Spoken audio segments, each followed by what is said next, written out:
যারা আমাদের রেমিটেন্স যোদ্ধা রয়েছে বিশ্বের বিভিন্ন প্রান্তে, যারা প্রবাসী রয়েছে, আমাদের এই ছাত্র জনতার অংশগ্রহণে সফল গণঅভ্যুত্থানটির ক্ষেত্রে রেমিটেন্স যোদ্ধাদের বিশেষ অবদান রয়েছে।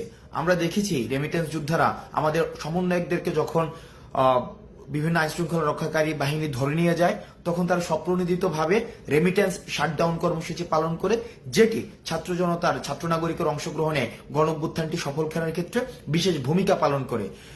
এই কয়েকদিনে আমরা দেখেছি যে বিভিন্ন প্রবাসী বা রেমিটেন্স যোদ্ধা আমাদের সাথে বিভিন্নভাবে যোগাযোগ করতে চেষ্টা করেছে এবং তারা তাদের বিভিন্ন দাবি আমাদের কাছে পৌঁছাতে চেষ্টা করেছে। আমরা প্রত্যেকটি দাবিকে বিশেষভাবে গুরুত্ব দিচ্ছি এবং বিশেষ করে কিছু দাবি আমাদের নজরে এসেছে। আমি এর মধ্যে কিছু দাবি নিয়ে কথা বলবো।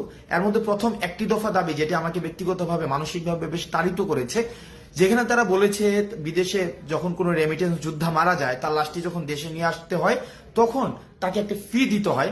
আমরা এই জায়গায় তারা এই ফিটি চাচ্ছেন না বা এই ফিটি তারা দেওয়ার মতো, বা আমরাও এটা মনে করি যে রেমিটেন্স যোদ্ধা যারা দেশের জন্য বাইরে থেকে কাজ করেছে, তাদের যে অপঘাতে মৃত্যু বা স্বাভাবিক মৃত্যু যখন হয়, তারা যখন দেশে আসতে চায় বা দেশে তাদের লাশটা নিয়ে আসতে হয়, সেক্ষেত্রে আমরাও বিশ্বাস করি কোনো ধরনের ফি থাকা উচিত নয়। সুতরাং এই বিষয়টি নিশ্চয়ই অ্যাড্রেস করা হবে।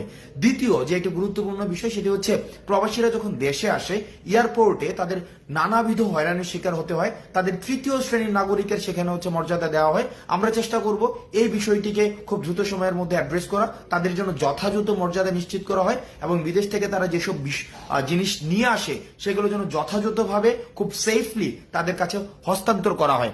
আরেকটি বিষয় রয়েছে, সেখানে তারা বলেছেন যে যতদিন পর্যন্ত তারা বিদেশে থাকেন ততদিন পর্যন্ত তাদের যেই সন্তান রয়েছে দেশে, তাদেরকে বিশেষভাবে তাদের যেন তত্ত্বাবধান করা হয়, সেই বিষয়টিকে আমরা অ্যাড্রেস করার চেষ্টা করব।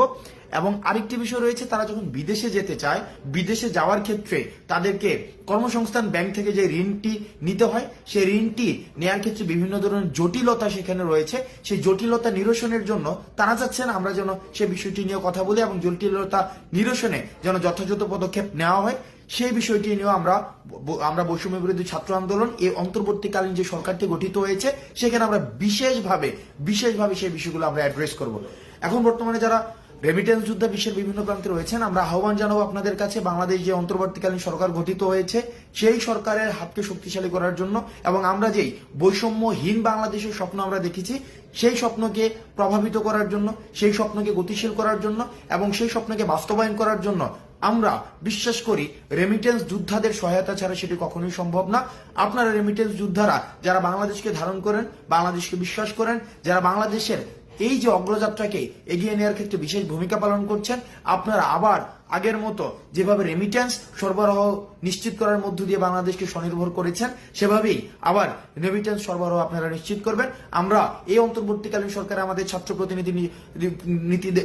প্রতিনিধি যারা রয়েছেন, তাদের অংশগ্রহণের মধ্য দিয়ে আপনাদের না বলা কথাগুলোকে আমরা তাদের কাছে পৌঁছে দিব এবং আমরা প্রতিশ্রুতি দিচ্ছি আপনাদের এতদিন পর্যন্ত যেসব দাবিগুলো বাস্তবায়ন হয়নি, সেই সব দাবিগুলো বাস্তবায়নের ক্ষেত্রে আমরা স্পোকসম্যান হিসাবে কাজ করব। আপনারা বিশ্বের যে প্রান্তে থেকে বাংলাদেশকে প্রতিনিধিত্ব করছেন, আপনাদের সবাইকে সালাম জানাচ্ছি। সালাম আলাইকুম।